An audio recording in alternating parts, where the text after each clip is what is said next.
आयुर्वेद दर्शन के इस कार्यक्रम में हमने आयुर्वेद के विविध रूपों का आपको दर्शन कराया।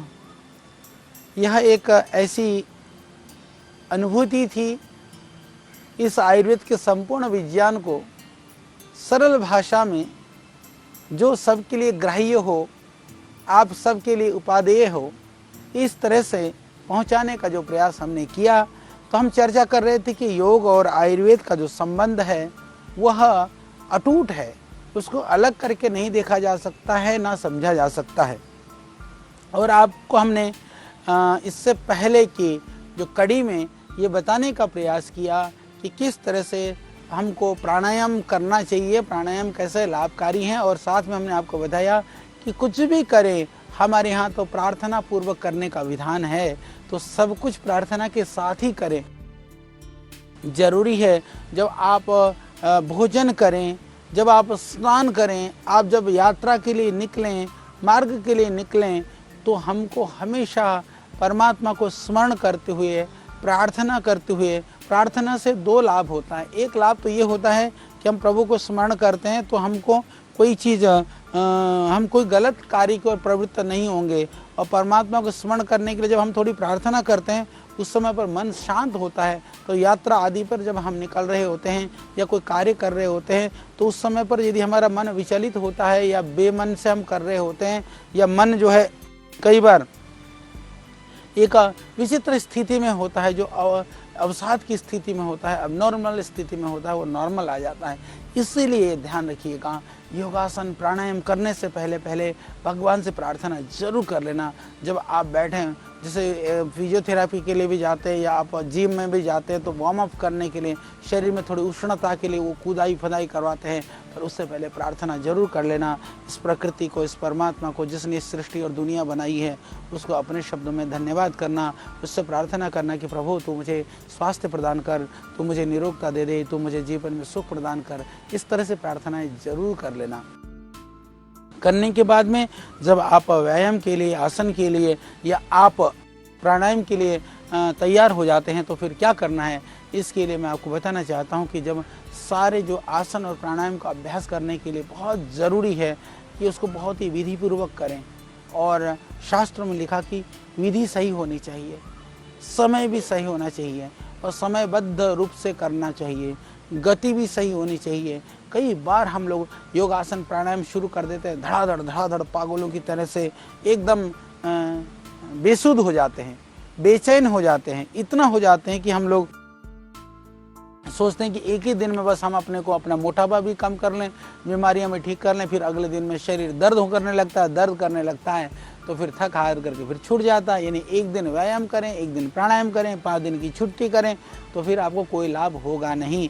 आपकी स्थिति उस तरह से हो जाएगी जैसे एक मेंढक जो है वो कुएं से बाहर निकलने के लिए छलांग तो मार लेता है, वो 3-4 फीट छलांग मार लेता है, फिर फिसल करके जो है वो कुएं के पास में पहुँच जाता है। तो हमको ऐसा मेंढक नहीं बनना है। तो आपको क्या है कि आप एक दिन के लिए पहलवानी मत करो, पर निरंतरता जरूर लाओ। यानी कि मध्यम गति से ही हम प्रारंभ करें, शारीरिक क्षमता के हिसाब से ही हमको करना चाहिए। ये जो व्यायाम और आसन ये बड़ी बात है, हालांकि बेसिक सी चीज़ है पर ये बहुत बड़ी बात है। कई बार जो बेसिक चीज़ें भी होती हैं वो बहुत बड़ी होती हैं और ज़्यादा जोर नहीं लगाना। कई बार ऐसा होता है कि हमने ऐसा देखा है, विशेष करके जैसे हम लोग गुरुकुल वगैरह में हम देखते थे, बच्चे जो है वो जोश में आकर के कुश्ती करना शुरू कर देते हैं, जोश में आकर के जो कठिन आसन है उनको करना शुरू कर देते हैं। कई बार मसल्स पुल हो जाती हैं, कई बार हड्डी खिसक जाती हैं। तो ऐसे जोर मत करना, दूसरे को देखा देखी जो है करे योग, फिर तो बढ़े रोग, तो कहीं ये रोग ना बढ़ जाए। अपने सामर्थ्य को देखना, आप लाभ तो लेना चाहते हैं पर अपने सामर्थ्य को छोड़ करके जो वो नहीं करनी चाहिए। तो इसीलिए शास्त्रों में बहुत सारी चीज़ें कही कि बोले एक सारी समुद्र से जो कहते हैं कि एक बार एक समुद्र का कोई बड़ा जो जानवर है, समुद्र से कोई व्हेल मछली जैसे कोई निकल करके कोई बोले कुआं में आ गया, कुएं में आकर के वो एक कुआं में रहने लगा। तो मेंढक था वहाँ, उसने कहा समुद्र कितना बड़ा होता है, उसने कहा कि बहुत बड़ा होता है। उसने कहा इतना बड़ा, ऐसा कहते हैं कि वो इतना उसने फैलाया कि उसका जो है हाथ तो फुलाया पेट, तो उसका पेट फट गया। तो कहीं ऐसी स्थिति ना हो जाए, क्षमा करिएगा।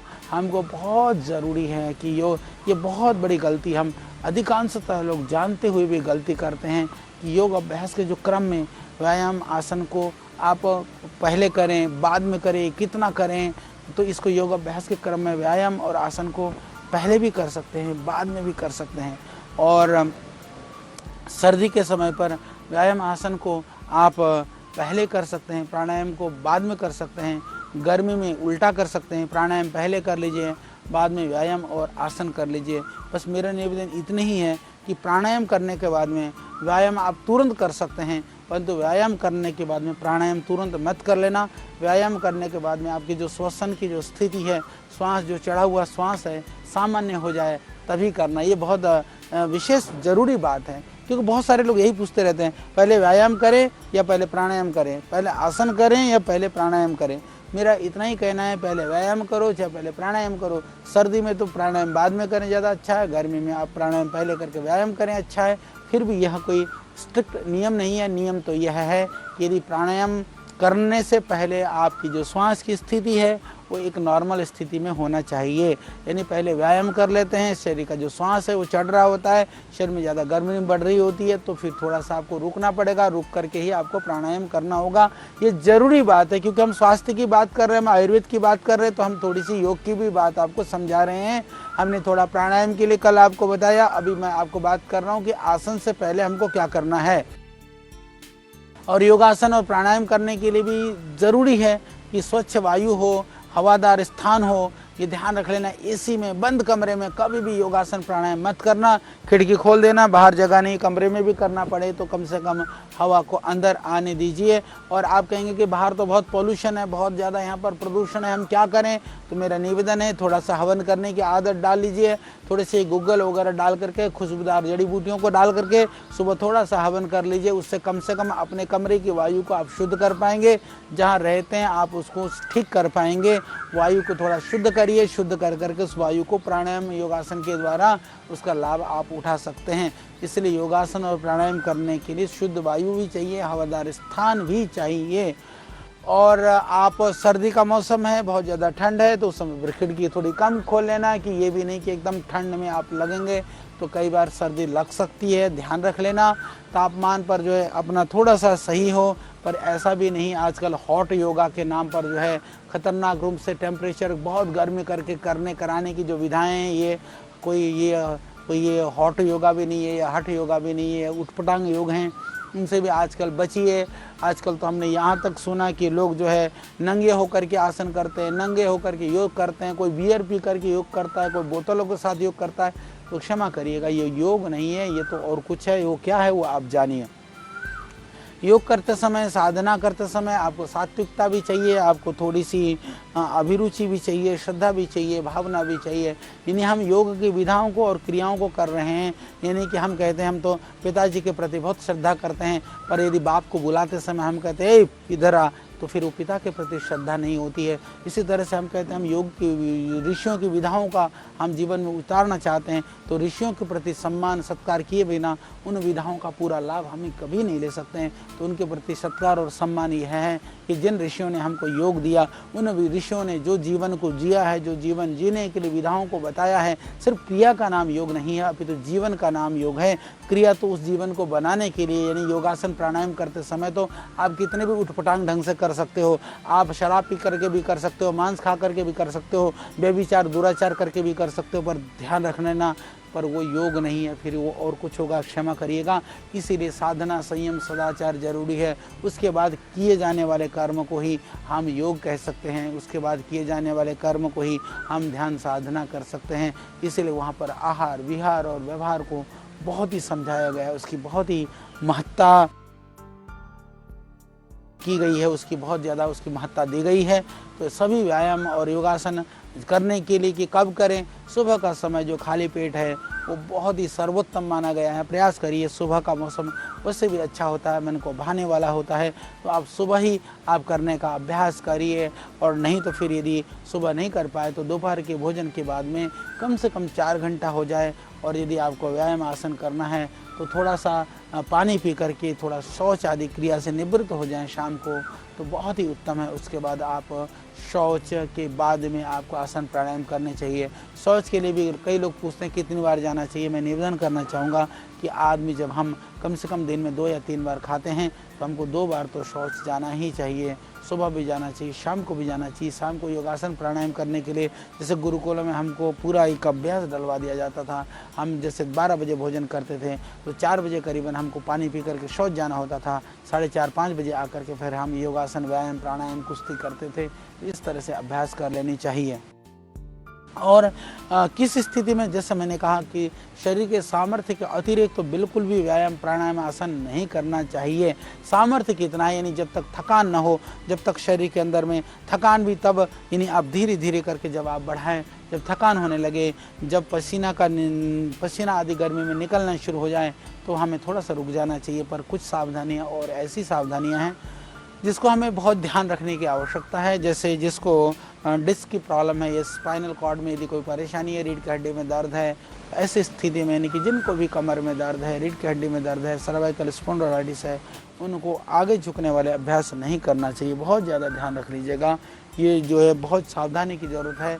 यदि आप कमर में दर्द है और आप आगे झुकने का आसन कर लेते हैं तो आपको लाभ की जगह पर हानि होगी, दर्द बढ़ेगा, परेशानी बढ़ेगी। उसके लिए बहुत सरल कुछ अभ्यास हैं। यदि आपको बैकएक है, कमर में दर्द है, तो आप क्या करें, आप सीधे लेट करके करते हैं तो आप एक एक पैर से उसको धीरे धीरे उठा करके एक एक पैर को जो है उत्तान पादासन कर सकते हैं। 2 पैर से मत करना। और आप अर्ध पवन मुक्तासन कर सकते हैं लेट करके, अपने इसको मोड़ करके एक सिर्फ गर्दन को बिना उठाए सिर्फ आप पेट में दबा लें, छोड़ें, इसका अभ्यास कर सकते हैं। और मरकटासन का हाथों को फैला करके एक पैर को उठा करके फिर दूसरी तरफ, दूसरे को उठाकर दूसरी तरफ, ज़्यादा दर्द है तो पैर के ऊपर फैला करके फिर आपको झुकाइए, गर्दन को दूसरी तरफ झुकाइए। आप हमारी योग साधना, श्रद्धेय स्वामी जी की योग साधना एवं योग चिकित्सा रहस्य योग की किताब के अंदर सारे आसन दिए हुए हैं, उस पुस्तक को मंगाइए। और इससे जो रीढ़ की हड्डी के दर्द के लिए आसन वगैरह बताए गए हैं, यूट्यूब वगैरह पर भी, नेट पर भी अवेलेबल है, उसको देखिए। तो इस तरह से आप धीरे धीरे कमर दर्द के लिए वो अभ्यास को कर सकते हैं। पेट के बल लेट करके आप एक एक पैरों से शलभासन कर सकते हैं। फिर उसको शलभासन एक हाथ से एक पैर से कर सकते हैं। भुजंगासन आप आराम से कर सकते हैं सांस भरते हुए। तो इस तरह के अभ्यास से आप जो है, और उसके अंदर मकरासन में जो एक विश्राम की क्रिया होती है, सब आराम से कर सकते हैं। जैसे बच्चा ऐसे बैठता है, ऐसे लेट करके फिर एक एक पैरों को सांस भरते हुए मोड़ना, सांस भरते हुए छोड़ना, ये अभ्यास कर सकते हैं। ये पीठ कमर दर्द के लिए बहुत ही अच्छी स्थितियाँ हैं।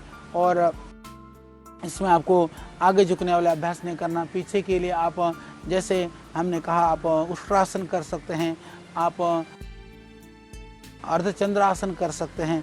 इस तरह के जो पीछे जो झुकने वाले जो अभ्यास हैं उनको आप कर सकते हैं। धीरे धीरे, ज़्यादा दर्द हो तो पीछे भी नहीं झुकना, आगे तो कतई भी नहीं झुकना। तो ये आपके मैंने स्पाइन के लिए और रीढ़ की हड्डी के दर्द के लिए क्या सावधानी बरतनी है, कैसे आसन करने हैं, कौन कौन से आसन करने हैं, ये संक्षिप्त में, क्योंकि अभी हम ये आयुर्वेद के साथ इसको जोड़ करके हम चर्चा कर रहे हैं, तो हमने कहा कि इस सारी कड़ी के अंदर कम से कम योग, क्योंकि इसका पार्ट है तो एक चर्चा तो इसकी बनती ही है, इसीलिए हमने आपको ये बताने का प्रयास किया है। फिर हर्निया वगैरह जो पेट की, जैसे किसी को ऑपरेशन हुआ है, चोट लगी है, या किसी को हार्ट की कोई प्रॉब्लम वगैरह हुई हो, या अल्सर वगैरह जो इस तरह की जो इस तरह की कोई परेशानी हुई हो, या ज़्यादा आंतों में, ज़्यादा पेट में इन्फेक्शन वगैरह हो, तो उसमें ध्यान रखिएगा कि पीछे झुकने पर, क्योंकि यहाँ पर ज़्यादा जोर पड़ता है, अल्सर पर ज़्यादा जोर पड़ता है, आंतों में ज़्यादा जोर पड़ता है, आपको हर्निया में ज़्यादा जोर पड़ता है, तो ऐसे अभ्यास को नहीं करना। फिर क्या करें, फिर आप आराम से मंडूकासन करिए, आराम से जो है कूर्मासन करिए, धीरे धीरे के जो अभ्यास हैं उनको करिए, जोर जोर से अभ्यास मत करना, ये बहुत ज़रूरी है। यानी कि जैसे पेट के जो तीव्र रोगों में, अल्सर में, स्वेलिंग में, इन्फेक्शन में और हर्निया में, तो आपको पीछे नहीं झुकना है। स्पाइनल कॉर्ड की जितने भी प्रॉब्लम्स हैं, बैक की जितने भी परेशानियाँ हैं, उसमें आगे नहीं झुकना है। खाली पेट आपको अभ्यास करना है और खाना खाने के बाद में 4 घंटे के बाद अभ्यास करना है। ये एकदम बेसिक प्रिंसिपल हैं, ये आप नियम हैं, ये मैंने आपको बताने का प्रयास किया। और आयुर्वेद में मुख्यतः हम 3 दोषों की जैसे हम बात करते हैं, आप जान गए होंगे वात क्या होता है, पित्त क्या होता है, कफ क्या होता है। अंग्रेजी वाता पिता कफा करते रह जाते हैं। तो अब हमने आपको समझा दिया कि आप दुनिया में आयुर्वेद के विषय में यदि आपने इस मेरे कार्यक्रम को पूरा निरंतरता के साथ आपने देखा होगा, यदि शुरू से लेकर के आप जुड़े होंगे, नहीं जुड़े हों तो दोबारा ये चलेगा कार्यक्रम, बार बार आएगा, तो आप जरूर जोड़ने का प्रयास करिए। जितना जुड़ेंगे, जितनी बार आप देखेंगे, तो आयुर्वेद को, बेसिक आयुर्वेद के सिद्धांत को, बेसिक आयुर्वेद के दर्शन को आप अच्छी तरह से समझ पाएंगे। तो हम बात कर रहे थे कि आयुर्वेद में वात पित्त कफ का जो प्रकोपित होना, विषम होना जैसे रोग उत्पत्ति का कारण माना गया है, तो इन तीनों दोषों का संबंध जो है ये हमारे शरीरगत तंत्र संस्थानों से है। इसलिए सही ढंग से यदि आप इन 3 दोषों का शमन करना चाहते हैं, 3 दोषों से मुक्त होना चाहते हैं, तो फिर नियम के हिसाब से आपको पहले अद्रव्य औषधि में ही ये आसन प्राणायाम भी द्रव्य रहित औषधि हैं। यहाँ पर द्रव्य की आवश्यकता नहीं होती है। तो कोई पूछे कि बोलना ये आसन प्राणायाम कोई आयुर्वेद है क्या, मैं कहूँगा कि हाँ, आप कहना ये आयुर्वेद है। आप कहेंगे आयुर्वेद में तो द्रव्य के द्वारा ही चिकित्सा की जाती है, तो आप कहना आयुर्वेद में 2 तरह की चिकित्सा होती है, एक द्रव्य के द्वारा होती है, एक बिना द्रव्य के द्वारा होती है। ये अद्रव्य चिकित्सा है, यानी कि यौगिक क्रियाएं, ये अद्रव्य चिकित्सा है, यह चिकित्सा है। तो जो हाँ चिकित्सा की जाती है, जहाँ अपने को ठीक रखने का उपाय किया जाता है, जिसके द्वारा हम अपने आयु को बढ़ाते हैं, आयु को ठीक रखते हैं, वही तो आयुर्वेद है। इसलिए आसन प्राणायाम ध्यान व्यायाम से सारे दोष हम ठीक रख सकते हैं, इनको सम अवस्था में रख सकते हैं। इसके लिए जो है, जैसे मैंने कहा कि जो करने के लिए आसन के क्रम के लिए बहुत ज़रूरी है, आप थोड़ा सा आसन की क्रियाओं को, विधियों को समझिए। जैसे आप प्रतिदिन थोड़े से, जैसे हम लोग स्कूलों में भी जो थोड़ा पीटी वगैरह करते हैं, यानी कि थोड़ा सा जैसे यौगिक जॉगिंग वगैरह, सदैव स्वामी जी ने उसके 12 अभ्यास बताए हैं, आप उनको करिए। सूक्ष्म व्यायाम है हाथों के पैरों के, कुछ लोग खड़े खड़े करते हैं, कुछ बैठ करके करते हैं। मेरा कहना यह है कि व्यायाम सूक्ष्म है, तो बैठ करके करने पर ज़्यादा लाभ मिल जाता है। जैसे पैरों को आगे पीछे करना, पैरों को घुमाना, इससे आपके घुटने, आपके जॉइंट्स, आपके जितने भी जो अकड़ाहट है वो दूर हो जाते हैं। इसी तरह से हाथ का आप बैठ करके इतना भी करते हैं, इसको घुमाते भी हैं, ये सरल है। आप बैठ करके यदि इतना भी करते हैं तो सर्वाइकल स्पॉन्डिलोलाइटिस के लिए बैठ करके इसको घुमाते हैं, ये सरल व्यायाम है। शायद आप जानते भी होंगे, नहीं जानते हो तो आप ज़रूर इन व्यायामों को सीखिए। यानी कि जो हमारे सूक्ष्म व्यायाम है, शरीर के जॉइंट्स को खोलने के लिए जो ज़रूरी है, उसके बाद ही आप धीरे धीरे व्यायाम की गति को बढ़ा करके फिर आसन प्राणायाम या भारी व्यायाम कर सकते हैं। इसीलिए कहा कि हाथ पैरों की, कोहनी की, कलाइयों की, इन सूक्ष्म व्यायाम को सीखिए। व्यायाम के बाद में फिर थोड़ा थोड़ा, कई बार जैसा प्राणायाम वगैरह भी कर रहे होते हैं, तो कई बार जब लगातार प्राणायाम करते हैं तो आप थक जाते हैं, तो फिर बीच में आप सूक्ष्म व्यायाम शुरू कर दीजिए। अपने हाथ पैरों को हिलाइए, अपने पैरों के सूक्ष्म व्यायाम को कीजिए। इस तरह से बीच बीच में आप इस अभ्यास को कर सकते हैं। और हमारे यहाँ जो परंपरा से आपने देखा होगा, जो दंड बैठक कसरत, दंड बैठक में आप जो दंड लगाया जाता है, जैसे हम बैठक लगाते हैं, इनकी भी अलग अलग तरह के प्रकार बनाए हैं, जिससे अलग अलग तरह के प्रकार से व्यायाम, शरीर को अलग अलग तरह से जो है वो व्यायाम मिलता है, शरीर को अलग अलग तरह से उसका लाभ मिलता है। तो इस तरह से 12 दंड हैं या फिर 8 प्रकार की जो बैठक हैं, इनको आप कर सकते हैं। और बहुत सामान्य रूप से यदि हम बात करें तो हम कह सकते हैं कि जो सूर्य नमस्कार का जो अभ्यास है ना, वो बहुत ही विशेष है। सूर्य नमस्कार के यदि अभ्यास को, यदि आप उसकी क्रियाओं को यथाशक्ति यदि आप कर लेंगे तो अच्छा है। सूर्य नमस्कार को आप शुरू में धीरे धीरे करिए, आराम से करिए, फिर धीरे धीरे उसको थोड़ा सा बढ़ाइए जितना हो सकता है, उसके बाद में धीरे धीरे उसको बढ़ाने का प्रयास करिए। यदि हम बात करें कि आसनों के जो मुख्य अभ्यास के क्रम में यदि कुछ आसन हैं जो बैठ करके किए जाते हैं, जैसे कि बैठ करके किए जाने वाले आसनों के अंदर में मंडूक आसन है, शशकासन है, गोमुख आसन है, वक्रासन है। इस तरह के आसन को आप बैठ करके कर सकते हैं। आसनों को बैठ करके किया जाता है। फिर जो है पेट के बल जो हम आसन करते हैं, उनमें से मकर आसन है, भुजंग आसन है, शलभासन है, इस तरह के आसनों को हम कर सकते हैं। और फिर पीठ के बल लेट करके जो हम कर लेते हैं, मकर आसन है। हम पीठ के बल लेट करके जो करते हैं, हम पवन मुक्त आसन करते हैं। हम उसमें जो है पेट के बल लेट करके हम आसन करते हैं, मरकट आसन करते हैं। और हम नौका आसन करते हैं, इस तरह के अलग अलग आसनों को करते हैं। इसी तरह से जब हम शवासन है वो भी हम पीठ के बल लेट करके करते हैं, ये विश्राम का आसन होता है। इसी तरह जब पेट के बल लेट जाते हैं तो हम शलभासन करते हैं, शलभासन के साथ साथ मकर आसन करते हैं। तो इस तरह से ये अभ्यास करते हुए फिर हम खड़े होकर के जो आसन करते हैं, खड़े होकर के जो आसन करने वाले में आप देखते हैं हम करते हैं वृक्षासन, हम करते हैं ध्रुवासन, हम करते हैं इस तरह के आसनों को इस चारों तरह से बैठ करके, पेट के बल लेट करके, पीठ के बल लेट करके और खड़े होकर के बड़े सरल से। दुनिया में विविध तरह के एक्सरसाइज करने के लिए बहुत सारे साधनों की ज़रूरत पड़ती है, जिम में जाना पड़ता है, मशीनें खरीदनी पड़ती है। आसन के लिए 3x6 की जगह पर्याप्त है, इतने में बैठ करके आप आसन कर सकते हैं, प्राणायाम कर सकते हैं। और इतनी जगह तो कहीं भी आपको मिल जाएगी, आपका घर कितना भी छोटा हो तो वहाँ भी मिल जाएगा। यदि कहीं भी बाहर बैठ करके किसी कोने में यदि आप आसन करेंगे तो कोई भी आपको मना नहीं करेगा। तो ज़रूर आप बैठने के बाद में फिर कुछ विशेष आसन है, शवासन से विश्राम कर लिया तो सिंहासन से पूरा गर्जना करिए, शेर बनिए, हास्यासन के साथ ठाके के साथ आप अपने मन को रिलैक्स करिए। कितनी बेहतरीन यह विधाएं हैं, कितनी बेहतरीन ये आनंद की चीज़ें हैं। हमने आपको बताने का प्रयास किया कि योग और आयुर्वेद कहीं अलग नहीं है। योग है अद्रव्य औषधि, आयुर्वेद है द्रव्य और अद्रव्य दोनों तरह की औषधियों का विधान आयुर्वेद करता है। जो स्वस्थ व्रत आदि का जो विधान किया गया है वो सब भी अद्रव्य औषधि की बात है। जितने भी क्रियाएं हैं, जितने भी शोधन की चीज़ें हैं, कई जगह पर आप देखेंगे द्रव्यों के साथ में हम करते हैं। द्रव्य चिकित्सा में भी सब द्रव्यों को खाने की बात नहीं है, यहाँ पर वमन विरेचन आदि में शोधन आदि का भी है, लगाने का भी है, स्नेहन का भी है, लेप का भी है।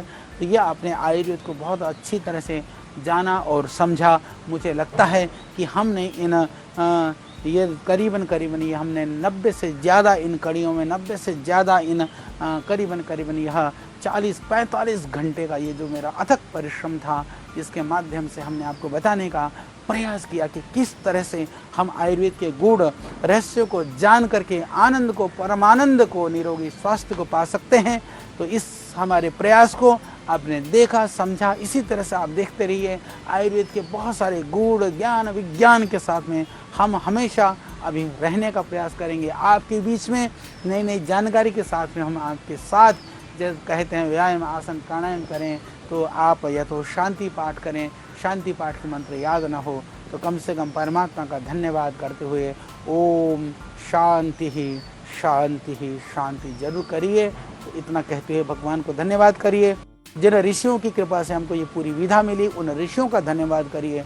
जिन गुरुजनों के आशीर्वाद से हमको ये सब कुछ जानने को मिला है, उनके प्रति कृतज्ञता व्यक्त करिए। इन्हीं विनम्र प्रार्थनाओं के साथ में आप हमको दीजिए विदा। नमस्ते, ओम, प्रणाम।